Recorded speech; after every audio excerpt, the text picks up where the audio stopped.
नमस्कार, मैं केशव राय, विश्व हिंदी अकादमी और अबीर एंटरटेनमेंट द्वारा 3 दिवसीय मुंबई हिंदी लिट फेस्ट मुंबई में होने जा रहा है 8, 9, 10 जनवरी को। उसमें भारत के नामी लेखक, साहित्यकार, पत्रकार, विद्वान और फिल्म इंडस्ट्री के भी कई कलाकार उसमें शामिल हो रहे हैं और मुंबई विश्वविद्यालय के छात्र छात्राएं भी आ रही हैं और मुंबई में जितने बड़े बड़े नाटक ग्रुप हैं उनके कलाकार और उनकी डायरेक्टर भी इसमें शामिल हो रहे हैं। आज हम ऐसे ही बहुत ही सुप्रसिद्ध नाट्यकर्मी जो पिछले 45 वर्षों से जिनका नाट्य मंचन में समर्पित हैं, दिनेश ठाकुर जी की पत्नी प्रीता माथुर ठाकुर, इस समय वो डायरेक्टर हैं और आज उनके यहाँ रिहर्सल चल रही है। नमस्कार जी प्रीता जी। नमस्कार। आपको बधाई कि आपके 45 वर्ष पूरे हुए इस नाट्य यात्रा में और 3 दिवसीय कार्यक्रम में आप आमंत्रित हैं और एक कोई आपका नाटक की प्रस्तुति भी होगी तो बहुत अच्छा लगेगा। आज आप किस नाटक की रिहर्सल चल रही है आपकी? आज बीवियों का मदरसा हमारा एक नाटक है जी। इसके भी कई सारे शोज हो चुके हैं एंड एक्चुअली दिनेश जी का ये पसंदीदा नाटक था जी। तो गाए बगाए वो उसको करते ही रहते थे, लेकिन उनके जाने के बाद 2012 में जब दिनेश जी पास्ट अवे, उसके बाद ये नाटक एकदम बंद हो गया था क्योंकि अब दिनेश जी का रोल करने वाला कोई था नहीं जी। फिर अतुल माथुर है हमारे ग्रुप में, तो उसका बड़ा शौक था कि ये नाटक रिवाइव हो और मैं करूँ मेन रोल जी। तो इसलिए वो करना चाहता था रिवाइव। ऐसे अतुल रिवाइव तो करना ही है बिकॉज दिनेश जी का पसंदीदा नाटक था, लेकिन तुम मेन रोल नहीं करोगे, तुम डायरेक्ट करोगे जी। क्योंकि ये भी ज़रूरी था कि हमारे भी डायरेक्टर पैदा हो हमारे ग्रुप में जी। तो अतुल ने चैलेंज एक्सेप्ट किया और उसने डायरेक्ट किया और शंकर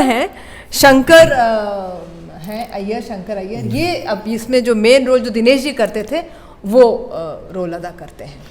जैसा कि इप्टा के बाद आपकी अंक की संस्था बहुत ही कलाकारों को इतना स्टेज दिया, उनका करियर बनने में बहुत बड़ा योगदान है।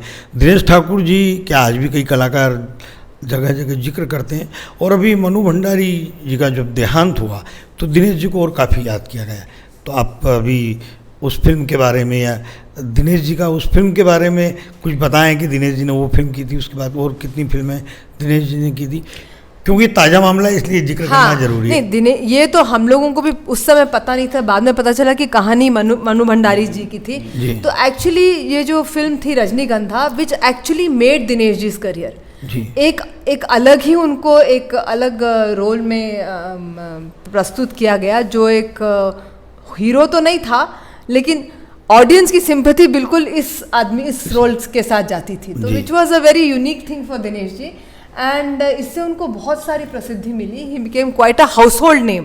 The film also became quite एकदम अलग तरह की फिल्म थी, इस तरह की फिल्म पहले आई नहीं थी, जो हटके थी। तो एक कहानी जो मनु भंडारी को लेकर बासु चैटर्जी ने जो इतनी अच्छी फिल्म, विद्या सिन्हा ऑल्सो नई थी उस समय, तो वो एक सिंपल गर्ल नेक्स्ट डोर की जो लुक थी, तो उसमें दिनेश जी अक्सर बताते हैं कि दिनेश जी थिएटर से थे और Vidya did not have any theatre experience और अमोल जी भी थिएटर से थे लेकिन मराठी थिएटर से थे जी। तो बाशुदा ने उनको बोला कि भैया इन लोगों को तुम प्रॉपर हिंदी कैसे प्रोनाउंसिएशन ठीक करनी इनकी करो, तुम उनको काम पे लगा दिया जी। तो इस तरह से सीन बने थे। उसमें एक वो अपनी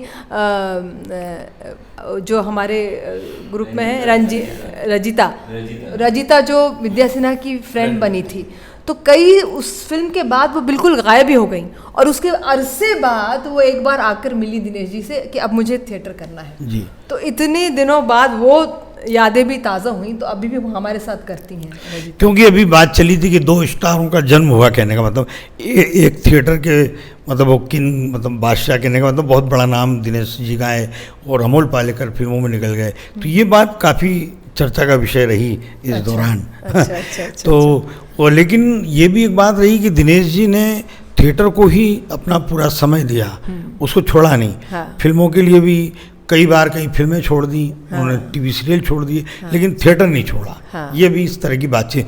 तो ऐसा कई मौके आपको भी कुछ आप बताएंगी कि नहीं, तो ये तो आई थिंक ये इस तरह के मौके हम सभी के साथ हो चुके हैं जी। कि इस तरह की डिसिप्लिन दिनेश जी ने ग्रुप में डाल दी थी कि कुछ भी हो जाए जी दुनिया इधर से उधर हो जाए, लेकिन रिहर्सल में और शो के टाइम तो आपको पहुंचना ही है। जिस टाइम में आपको कहा है उस टाइम में आपको पहुंचना ही है। तो हम लोगों ने, कई लोगों ने दिनेश जी की देखा देखी, उन्होंने ऐसा एग्जाम्पल सेट किया कि उनकी देखा देखी अगर ये आपको मिल रही है कोई, हम और दिनेश जी के through, if you remember, Dinesh ji के थ्रू एक बहुत अच्छा सीरियल मुझे मिला, उन्होंने रेकमेंड किया था और those people who were making the serial sir हाँ ये बिल्कुल सूट करेंगी। और हम लोग रिहर्सल कर रहे थे, उन्होंने कहा बस थोड़ा सा आके ऑडिशन दे दीजिए। हम जाके ऑडिशन भी हमने दे दिया और दूसरे दिन सुबह उन्होंने कहा कि आपका तय है, आप कर रही हैं। और शूटिंग 2 दिन से के बाद थी और 3 दिन के बाद हमारा फेस्टिवल शुरू हो रहा था। अच्छा। तो चांस ही नहीं कि आप सीरियल में जाएंगे। शो के साथ शो के दिन छोड़ना ही पड़ता है, लेकिन रिहर्सल में एडजस्ट एक आध दिन किया जाता है। तब भी दिनेश जी थे तब भी करते थे थोड़ा बहुत एडजस्टमेंट, बट शो के साथ तो नहीं कर सकते। एंड वो ही होता है कि जब वो आपसे डेट लेते हैं तो वो बोलते हैं कि भैया अगले 15 दिन हमको चाहिए आपके, और उन 15 दिनों में हम आपको शाम को 5 या 6 बजे छोड़ पाएंगे या नहीं छोड़ पाएंगे, ये हम गारंटी नहीं लेते। तो कैसे आप करें जब आपकी रिहर्सल लगी हुई है उन दिनों, तो आपको छोड़ना ही पड़ता है। जी। और कई बार ऐसा किया है हम लोगों ने, बिकॉज जब आपने थिएटर में कमिट कर दिया है तो ये निभाना पड़ेगा। जी। दिनेश जी जिस शैली से सिखाते थे अभिनय कलाकारों को, उसके बाद आप भी वही शैली के थोड़ा आपने ट्रैक चेंज किया? नहीं, मेरा तो बिल्कुल ही अलग है। इनफैक्ट उनकी क्या शैली थी, आपकी क्या? उनकी बिल्कुल ऐसा था दिनेश जी का कि ये इस तरह से करना है, अगर आपको समझ में आता है तो आप क्वेश्चंस पूछो, नहीं समझ में आ रहा है तो अभी जो करो, मैं कह रहा हूँ जो करो, उसके बाद हम डिस्कस करेंगे। आपको अनकंफर्टेबल लगेगा, बहुत सारे क्वेश्चंस आपके दिमाग में आएंगे, तो हम देखेंगे कि आपको क्या नहीं समझ में आ रहा है। बिकॉज बहुत से लोग ऐसे आते थे जो अनट्रेन्ड थे जी। तो उनके लिए ऐसा था कि इजीली कंफ्यूज हो जाना, जो कि अभी भी है। अनट्रेन्ड लोग आते हैं तो उनको है, वो बिल्कुल ट्रेनिंग नहीं है उनके पास, लेकिन क्वेश्चंस बहुत सारे हैं।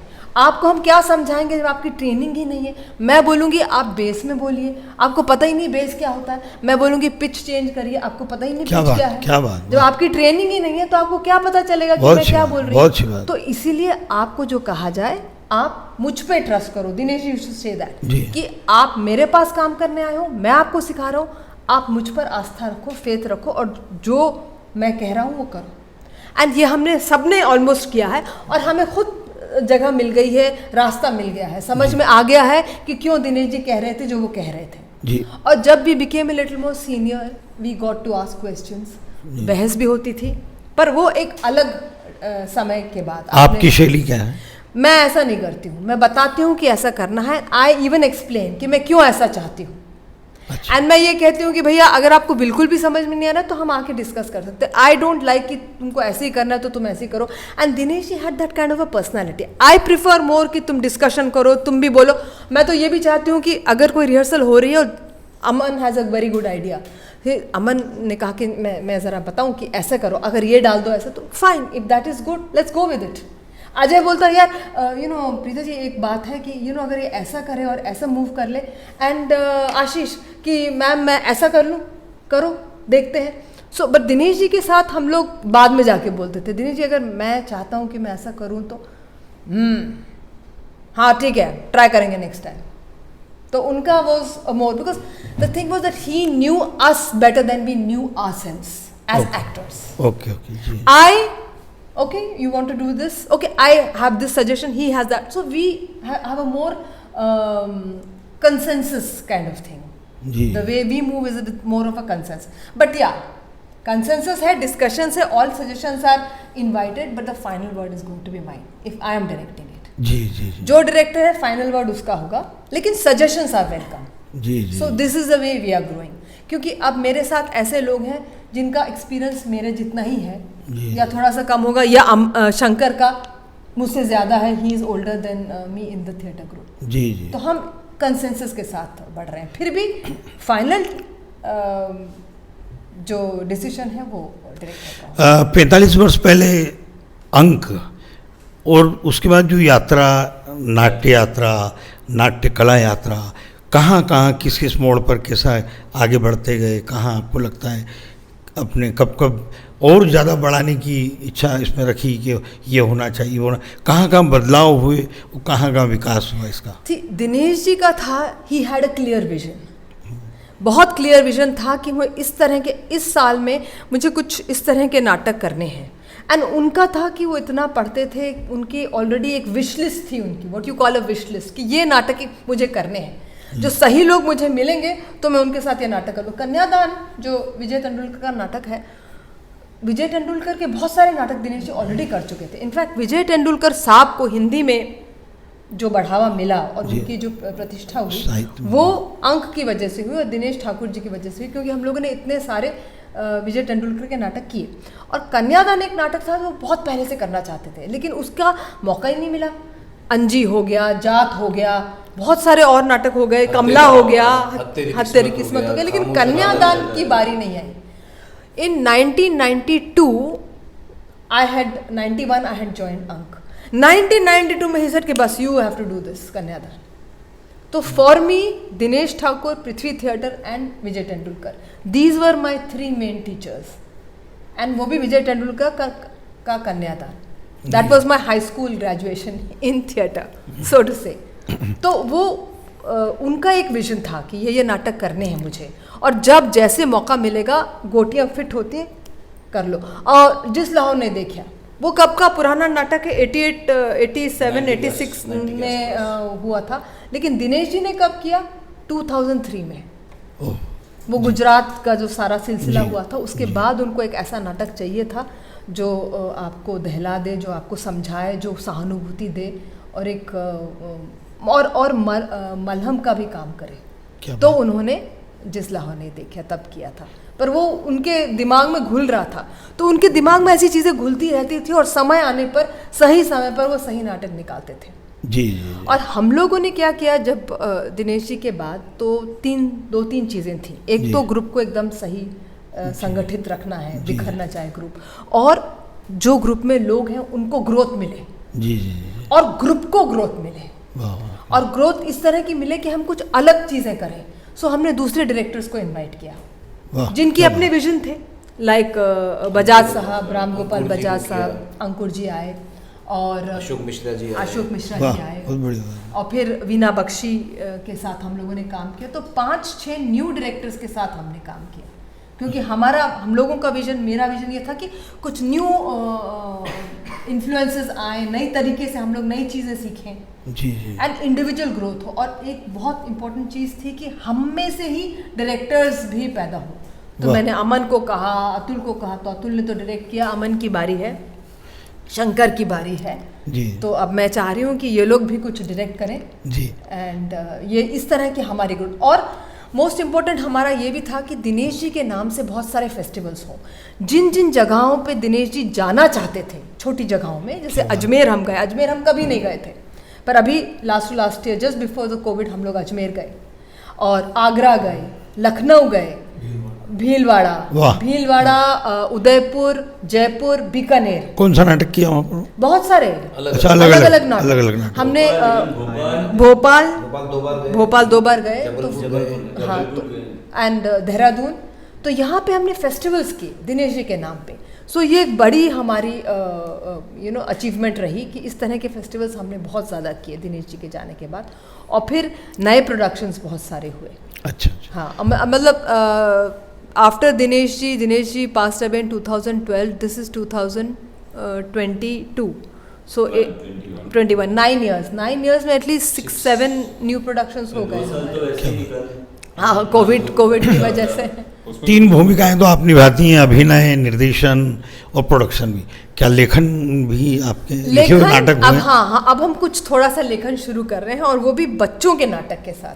क्या बात है। तो अभी हमारा what is on the anvil, एक सबसे पहले हमने 2019 में किया, अकल की पुड़िया। पहली बार अंक ने एक बच्चों का नाटक किया। अच्छा, तो पहली बार? हाँ, पहली बार। वो भी एक हमारी, हाँ, वो भी तो डायरेक्टर हमारी निवेदिता बौठियाल, उसने लिखा, उसने डायरेक्ट किया। अभी मैंने लिखना शुरू किया है एक दूसरा नाटक, जो बच्चों का नाटक है, जो जोधपुर में पानी की समस्या को लेकर जी। है। और वो जब जोधपुर सेटल हुआ था, राणा जोधा ने जब जोधपुर को सेटल किया था, तब की कहानी है। तो उसको लेकर हम एक बच्चों का नाटक लिख रहे हैं, तैयार कर रहे हैं फिलहाल। तो वो तैयारी में है। पर सबसे बड़ा प्रश्न तो यही है कि लिखा जाए, कहाँ किया जाए, वो सारे प्रश्न हैं। लेकिन अब सिंस समय है तो उसको लिख ही डालें। अंक के अब तक कितने नाटक देश विदेश में हो चुके हैं टोटल? शोज तो 7,500 से ज्यादा है और 85 प्लेज, 85 प्रोडक्शन, फुल लेंथ वाले, फुल लेंथ, हाँ, 85 प्रोडक्शंस। और एक और कहानी हम लोग उस पे काम कर रहे हैं, that is called Rani Abbakka की कहानी है, जिसने पुर्तगालियों को हराया था। वाह, क्या तो ये एक रानी है जिसका बहुत जिक्र नहीं किया गया है हिस्ट्री में। सम ऑफ द अनसंग हीरोज जो हैं, तो ये क्या अमृत महोत्सव चल रहा है हमारी आज़ादी का, तो कुछ ऐसे हीरोज और हीरोइंस जिनका जिक्र बहुत कम किया जाता है, उनमें से एक है रानी अबक्का जी। तो she was the queen of Ullal ji, और कोस्टल रीजन में थी, एंड मैंगलोर के पास उलाल। एंड किस तरह पोर्चुगल ने आके वहाँ पे उनको कहा कि आपको पैसे देने पड़ेंगे हमें, और आप किसी और फॉरेन कंट्री के साथ ट्रेड नहीं कर सकते, सिर्फ पोर्चुगल के साथ। उसी तरह जिस तरह से ब्रिटिश ने हमारी इकोनॉमी बर्बाद कर दी, उसी तरह पोर्चुगल इनकी इकोनॉमी बर्बाद करने पे तुला हुआ था। और किस तरह रानी अबक्का ने उनको भगाया वहाँ से, वो एक कहानी है। मैं पिछले बार आया था तो आपके जिसने लाहौर नहीं देखा उसकी रिहर्सल चल रही थी। हाँ। और उसका जो किरदार है, जो बुढ़िया का, माँ का, जो आप निभा रही थी, मैं चाहता हूँ कुछ एक सीन अगर आपको तो याद होंगे जरूर बताएं।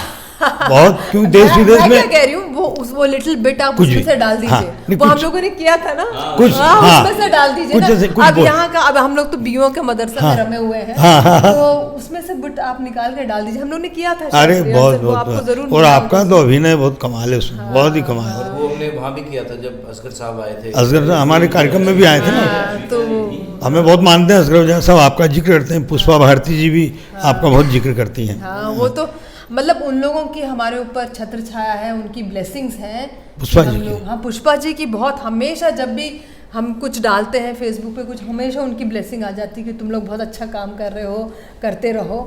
वो हालांकि अब कम आ पाती हैं देखने भी नाटक, क्योंकि तबीयत साथ नहीं दे पाती, पर उनका हमारे साथ बहुत लगाव है, ब्लेसिंग्स है, उनकी वजह से सब कुछ चल रहा है। जी जी, पुष्पा जी का। आप अंक के बारे में आप कुछ बताएं, यहाँ से आपने क्या क्या ग्रहण किया? क्या क्या पाया? ग्रहण मतलब बहुत बहुत बहुत ज़्यादा ग्रहण किया। 25-26 साल हो गए मुझे। अरे आपको 26 साल हो गए? जी। क्या बात। और 96 में मैं आया था जब बॉम्बे नया, तो हाय मेरा दिल करने का मुझे मौका मिला था।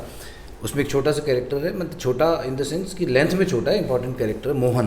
अरे बहुत छोटा नहीं है, हाँ, लेंथ में छोटा है, महत्वपूर्ण। लेकिन उसकी खास बात यह है कि जब 96 में मैं आया था तब मैं मोहन वो रोल करता था, और आज मैं उसमें मेन रोल करता हूँ। क्या बात, देखिए ये है तो ये आपको एक ग्रोथ, अभिनय, हाँ, जो ग्रोथ है वो दिखती है। बाकी बहुत सारे प्लेस, लाहौर में शायर का रोल दिनेश जी ने बहुत अच्छा काम किया था। और मेरी खुशनसीबी ये रही कि जितने भी प्लेस में दिनेश जी जो रोल करते थे, वो रोल सब मुझे मिले बाद में। मतलब आपकी जोड़ी हो गई है, जो पहले दिनेश जी के साथ आपकी जोड़ी थी वो। जी, तो जी। मतलब लाहौर में शायर का मुझे मिला, हाय मेरा दिल में मदन अग्रवाल मिला। फिर बाद में नए जो प्लेस की अंकुर जी के साथ बहुत अच्छा काम किया हम लोगों ने, बजाज साहब के साथ बहुत अच्छा काम किया। और कंटिन्यूस जो पुराने, सबसे बड़ी मज़ेदार बात यह कि जो प्ले हम 90 में करते थे, जब 91 में मदरसा पहली बार हुआ था, मैंने मदरसा पहली बार किया था 2000 में, तब ये आशीष जो रोल करता है गुलफाम को, वो मैं करता था। अब मैं इसमें हाँ, तो हम दोनों वो करते थे जो हीरोइन। अब हम लोग वो जो थोड़े से ओल्डर रोल्स हैं, क्योंकि faces should change, new people should come, and हम लोगों को थोड़ा सा एक बैक सीट लेनी ही चाहिए। हाँ, लेनी चाहिए। अब आशीष आशीष जी, ये आशीष दिनेश जी का स्टूडेंट है कंप्लीट। आशीष जी, और भी नाट्य संस्थान है बहुत यहाँ पर, आपको अंक में क्या अलग लगा? मैं जब आया था यहाँ पे 2007 में आया था मैं, और उस टाइम पे मैं भवंस कॉलेज में मैंने एडमिशन लिया था। तो मुझे ज़्यादा तो पता नहीं था यहाँ के बारे में कि कौन से ग्रुप्स हैं जी। तो लकीली ये मेरा सौभाग्य ही है कि मैं लकी था कि मुझे पता चला था कि अंक एक थिएटर ग्रुप है। जी। मैं सर को भी नहीं जानता था, जी। दिनेश सर को जानता नहीं था। तो मुझे पता चला था कि ये बहुत बड़ा ग्रुप है, ऐसा कुछ ना, मैंने प्ले देखे थे कुछ नहीं। तो मैं जब पहली बार आया था और मैं सर से मिला था, मुझे पता नहीं था वो दिनेश सर हैं। तो उनसे मिला तो मैंने उनको कहा कि ऐसे ऐसे मुझे थिएटर करना है। और तो उन्होंने सबसे पहली बात मेरे से पूछी कि तुम क्या कर रहे हो अभी। मैंने कहा सर मैं अभी आया हूँ, मैंने 12th किया है और अभी मैंने भवंस में एडमिशन लिया है। तो उन्होंने कहा कि अच्छा एक काम करो, घर जाओ और पढ़ कर आओ। अरे वाह, अच्छा क्या बात। तो मैंने कहा सर, कहने लगा कि मैं जो है जो ग्रेजुएशन करते हैं उनको ही अपने ग्रुप में रखता हूँ, और जब तक तुम ग्रेजुएशन नहीं कर लोगे बेटा तब तक मैं ग्रुप में नहीं बहुत अच्छी बात है, लूँगा। क्या बात है। तो मैंने कहा ठीक है, तो मैं चला गया। बट मैं अगले दिन वापस आया। अच्छा। तो सर ने फिर मुझे देखा और एक दिन यार, में ग्रेजुएशन तो नहीं कर पाया था। तो मैं वापस से आया तो सर ने देखा मुझे, और देखने के बाद कहने लगे मैंने तुम्हें बोला था कि ग्रेजुएशन के बाद आना और अभी जाओ। तो ये पहली बार सुन रहा हूँ। तो मैं बैठा रहा और सर ने कहा कि नहीं तुम जाओ। तो सर ने मुझसे बातें नहीं की। मैं नेक्स्ट डे आया, फिर सर ने बात नहीं की। मैं फिर आया, फिर सर ने बात क्या नहीं बात है, वाह। फिर मैं जब मुझे ऐसे 5 दिन हो गए तो सर ने एक दिन मुझे बहुत डांट दिया जी। और कहा कि अभी तू नेक्स्ट टाइम आना ही मत यहाँ पे, ऐसे बोला, और तुम बेटा पढ़ो और तुम्हारे भले के लिए तुम पढ़ो। तो फिर मैं नेक्स्ट डे आया और मैंने सर से कहा, मैंने कहा सर देखो मैं मेरा जो कॉलेज है वो 2 बजे ख़त्म हो जाता है और मुझे एक्टिंग करनी है, मुझे थिएटर सीखना है। 2 बजे के बाद मैं फ्री हूँ, तो शाम को जो मेरा टाइम है वो एकदम फ्री है। और मैं आपसे प्रॉमिस करता हूँ कि मेरे मार्क्स अच्छे आएंगे, मैं पढ़ूंगा। ऐसा नहीं है कि मैं ऐसे ही छोड़ दूंगा, मैं पढ़ूंगा। तो सर ने कहा कि मेरे से प्रॉमिस करो कि तुम्हारे अच्छे मार्क्स आने चाहिए। मैंने कहा सर मैं प्रॉमिस करता हूँ। तो फिर उस टाइम पे ये हम लोग प्ले कर रहे थे जिस लॉर्ड ने वे किया, तो उसमें सिर्फ मेरा एक डायलॉग था। तो उसमें मुझे डायलॉग मिल गया था कि भाई लेकिन करोगे क्या। तो वो सिलसिला वहाँ से चला और फिर हम लोग करते रहे। फिर बहुत सारे प्लेस किए सर के साथ, रंग बजरंग किया, हाय मेरा दिल किया, छोटे छोटे कैरेक्टर करते रहे, बैक स्टेज किया, बहुत कुछ सीखा है। मतलब मैंने आज तक अपनी लाइफ में जो भी सीखा है थिएटर में वो सर से ही सीखा है। क्या बात है। और कोई बोलना चाहिए? क्या है कि दिनेश जी का तो क्या था कि वो एक समझ जाते थे कि इस आदमी की वीकनेस क्या है और इसमें क्या सही चीज़ है और किस व्हाट नीड्स वर्किंग। तो उनका तरीका था उन लोगों को सिखाने का। आप अजय के लिए जो तरीका होगा वो आशीष के लिए अलग होगा। लेकिन फिर ऐसा हुआ कि हमने देखा कि बिना ट्रेनिंग के लोगों को बहुत प्रॉब्लम हो रही है, तो हमने वर्कशॉप शुरू किया।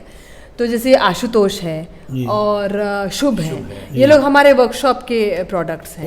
तो फिर हमने इनको एक सिलसिलेवार दिनेश जी की शैली पर ही, जैसे पहले स्पीच पे काम करना, तो पहले 3 महीने तो हम स्पीच पे ही काम कराते हैं। मुझे लगता है शायद ये कि प्रोनाउंसिएशन, डिक्शन, प्रोजेक्शन, एंड उसको फिर हम कनेक्ट करते हैं क्रिएटिविटी, इमेजिनेशन के साथ, and through a story telling process. जो हमारी धरोहर है, इतनी सारी कहानियां हैं प्रेमचंद जी की, विश्वनाथ रेणु की, फिर अभी तेजेंद्र शर्मा जी की भी तो कहानियां हैं कितनी सारी।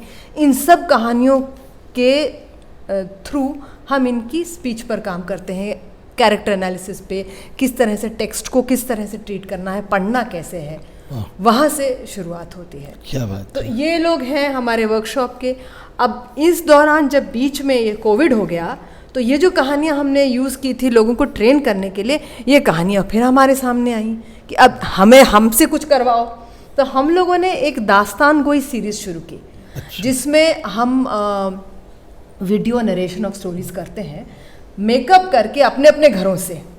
अच्छा। तो मैं कॉस्ट्यूम पहन के बाकायदा। वाह वाह। और कहानी को हम एक सीन प्ले, स्क्रीन प्ले नहीं, कहानी का सीन प्ले बनाते हैं। I make a scene play. उस सीन प्ले में जैसे कहानी है जिहाद, प्रेमचंद जी की कहानी जिहाद, तो उसमें मुझे संगम को यूज़ करना था। संगम आ चुका था 2-3 बार कि मुझे नाटक करना है, तो तुम आओ अब वीडियो पे, जूम पे आओ तुम। वाह। तो पठान की ड्रेस तुम पहनो, अजय ने पठान की ड्रेस पहनी। शायद ये किसी ने नहीं किया ना ऐसा। हाँ, मजेदार ये कि वो बीकानेर में है। हाँ, ये अपने घर पे है, मैं अपने घर पे हूँ, प्रीता जी अपने घर पे। और ये सहारनपुर में बैठा हुआ था आशीष में। और अशुभ को भी हमने ट्राई किया कि तुम भी आगरे से आ जाओ, लेकिन वाईफाई की प्रॉब्लम थी, कई बार वाईफाई की प्रॉब्लम थी, कहीं वाईफाई ठीक है कहीं नहीं है। इन सब कितने एपिसोड आ गए, किन किन कहानियों पर काम हो रहा है? आई थिंक अभी हम लोग ने 10 कहानियां तो कर लिया हमने, तो कुछ कहानियों को 2 एपिसोड में किया है, कुछ कहानियों को एक ही एपिसोड में रखा है, लेंथ वाइज जैसे कहानी की लेंथ है उसके हिसाब से। तो रेणु जी का संवादिया, है। सिर पंचमी का सगुन, प्रेमचंद जी का जिहाद, जुर्माना, तेजेंद्र जी की पासपोर्ट का रंग, क्या बात? और वो कौन सी कहानी, संदिग्ध, हाँ, और अपनी सूर्यवाला लाल जी की रिमोट दादी और रिमोट, और अब हम काम कर रहे हैं उस पे भुक्कड़, क्या है वो, भुक्कड़ की औलाद, उनकी एक कहानी है भुक्कड़ की औलाद। सौत तो प्रेमचंद जी की, भुक्कड़ की औलाद पे काम हो रहा है, तो ये भी काम अभी भी चल रहा है। अब फिर क्या हुआ कि इन कहानियों को देखने के बाद कुछ पॉडकास्ट वालों ने हमें अप्रोच किया, तो यही कहानियाँ का ऑडियो निकालकर और ज़्यादा म्यूजिक और एडिटिंग करके हम अब वो स्पॉटिफाई, जियो सावन, गाना पे ये ऑडियो ड्रामास अवेलेबल हैं, सारी ये इनकी कहानियाँ, प्रेमचंद की कहानियाँ, तेजेंद्र जी की कहानियाँ, तो ये काम भी चालू है। तो उसमें ये लोग भी आए और जो हमारे आर्टिस्ट हैं वो भी कर रहे हैं, और ये जिन है जिसने अभी ज्वाइन किया है, एकदम लेटेस्ट। अच्छा। So this is the latest edition and that is our oldest edition. आप भी कुछ बताइए, आप कुछ बताइए। मतलब अंक के साथ की यात्रा मेरी ऐसी रही कि अमन और मैं काफ़ी पुराने दोस्त हैं, दिल्ली में साथ में थिएटर करते थे। अमन जब मुंबई आया तो हम भी चले आए, फिर मुंबई आजमाने लग गए। उसके बाद थिएटर करना ही था, अमन से कहा थिएटर करना है। उस समय दिनेश जी जिस लाहौर शुरू कर रहे थे, तो मैं आया, मिला दिनेश जी से पहले भी 2-4 बार परिचय हो चुका था। तो जब लाहौर की कास्टिंग शुरू हुई तो मुझे चाय वाले का कैरेक्टर मिल गया। पूरी रिहर्सल वगैरह सारी ओरिजिनल कास्ट में जब था तब की बात कर रहे हैं, 2003। चाय वाले की भूमिका बहुत अच्छा है। तो उसके बाद जो है मैं उस समय एक फिल्म कर रहा था अश्विनी चौधरी के साथ, धूप, उसमें मैं एसोसिएट डायरेक्टर था। अब सिचुएशन ऐसी फंस गई कि मुझे लोकेशन देखने जाना ज़रूरी था और रिहर्सल पे भी आना ज़रूरी था, और सर्वाइवल के लिए तो फिल्में ही पैसा देगी। तो मैंने दिनेश जी से कहा, तो उन्होंने खूब गरियाया मुझे, मतलब काफ़ी गुस्सा किया, और साथ में ये भी कहा कि आज जो तुम कर रहे हो ना, तुम लौट के वापस आओगे इसी में। फिर जब वो चले गए तो लाहौर में ही आए, और अब लाहौर में मिर्ज़ा कर रहे हैं। तो मतलब आप जो लाहौर कर रहे हैं, मैं असगर वजाद साहब कार्यक्रम में आए, फिर पहली बार मैं रात में कुछ 12 बजे मैंने पढ़ना शुरू किया उसको, करीब 40-50 पेज पढ़े होंगे, मुझे मालूम नहीं मैं घर में हूँ कहाँ हूँ, समझ में नहीं आया, मतलब इतना डूब गया था वाकई वो। और आपके यहाँ आए, जब आपको भी देखा अभिनय करते हो, तो बहुत ही अच्छा प्ले, और आपने बहुत अच्छे तरीके से करना। और ये हमारे ओल्डेस्ट हैं। बताइए। एक्चुअली ओल्डेस्ट नहीं हूँ मैं, 83 में ज्वाइन किया मैं दिनेश जी को। ओहो, हाँ, क्या हम सब में तो ओल्डेस्ट हो ना? नहीं, वैसे भी मैं 83 में चाइल्ड आर्टिस्ट था, जवान हूँ अभी। मैं एक्चुअली INT का एक ड्रामा कोर्स 2 ईयर का डिप्लोमा कोर्स था।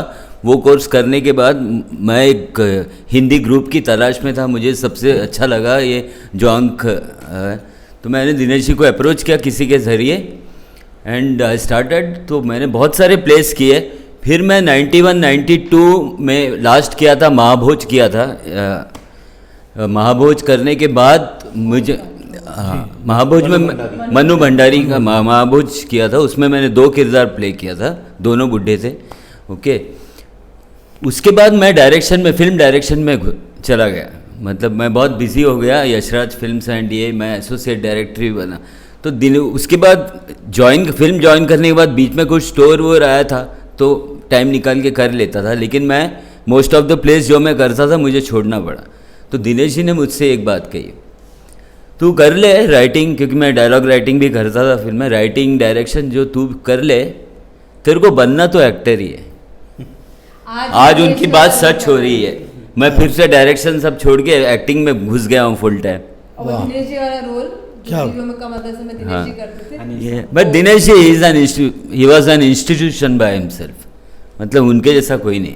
इसलिए दिनेश जी को मानते भी लोग पूरे देश भर में। हम लोगों को लगता है कि जो दिनेश जी ने हमको सिखाया जी। वो हमको दूसरों को भी एक विरासत की तौर पर पास करना चाहिए, इसीलिए हम लोग ने ये वर्कशॉप का सिलसिला इसीलिए शुरू तो किया। दिनेश जी की जो कला है आज तक जीवंत है और हमेशा रहेगी, क्योंकि आप बढ़ा रहे हैं उसको, तरोताजा रख रहे हैं। कोशिश है बिल्कुल। कि हाँ उसको ताज़ा करते रहे हमेशा, बिल्कुल, बिल्कुल। पर उसी डिसिप्लिन उसी बेसिस पे उसी बेस नहीं, नए नए युवाओं को आप जोड़ रहे हैं, तो नए नए युवा निश्चित रूप से दिनेश जी का नाम चल ही रहा है, बड़ा है।